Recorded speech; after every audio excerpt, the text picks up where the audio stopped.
If you have ever looked at an ESP32 and thought, what even is this tiny thing? Then this video is for you. I'm going to walk you through what the ESP32 is and why it is insanely powerful and what kind of crazy stuff you can build with it, even if you are a total beginner. We'll get hands-on, light up some LEDs, and I'll show you real-world possibilities by the end of this video. So without wasting any time, let's do it. The ESP32 is a low-cost, super versatile microcontroller made by Espressif. Think of it like an Arduino but on steroids. It's got Wi-Fi, Bluetooth, dual-core processing, and tons of input and output pins to play with sensors, motors, lights, and you name it. It's perfect for smart home stuff, IoT devices, voice assistants, wireless robots, basically anything where you want a device to be smart and connected. You can grab one for like 5 to 10 bucks. I'm using the ESP32 Dev Kit V1 for this video, but most board will work. So for the small demonstration that I'm gonna do, here is what you need to follow along. An ESP32 development board, I'm using the Dev Kit V1 and a micro USB cable, and for the USB cable make sure it's data capable, not just for charging, and a laptop or computer, and you need a program known as Arduino IDE. So for this demo we are gonna use the onboard LED. Super convenient, it's already wired to GPIO2 on most boards, so you won't need any extra components to start. So at first let's install the IDE and board support. So first download the Arduino IDE from arduino.cc. I'll also provide the link on the description box.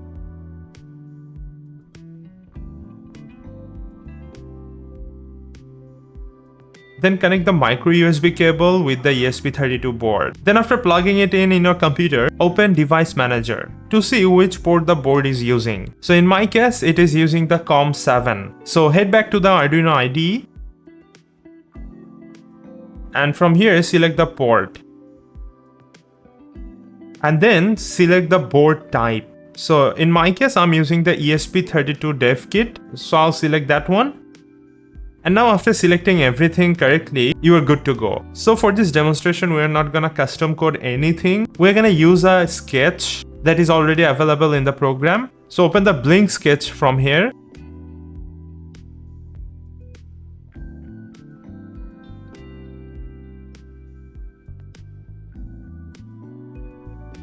And then hit upload. The first time might take a bit longer. The ESP32 sometimes need to auto reset or manually press the boot button depending on your board. And now if the little blue LED starts blinking once per second, boom, you just ran your first ESP32 program. Let's talk about ESP32 feature and why it's special. So what makes ESP32 different from an Arduino? So it has Wi-Fi plus Bluetooth built in. Then it has dual core processor. It has analog and both digital pins. PWM, ADC, DSC support, and sleep modes for battery saving. And it can run Arduino code, MicroPython, and even ESP-IDF if you are advanced. It's like a full computer in your pocket, and it's perfect for automation and real-time control. If you're interested, I have already made 2 videos. On one, I have showed how to control a simple DC motor using this ESP32 board, and on the other one, I have shown how to make a Wi-Fi control car. Now let's talk about real-world projects. And here is what you can actually build with ESP32.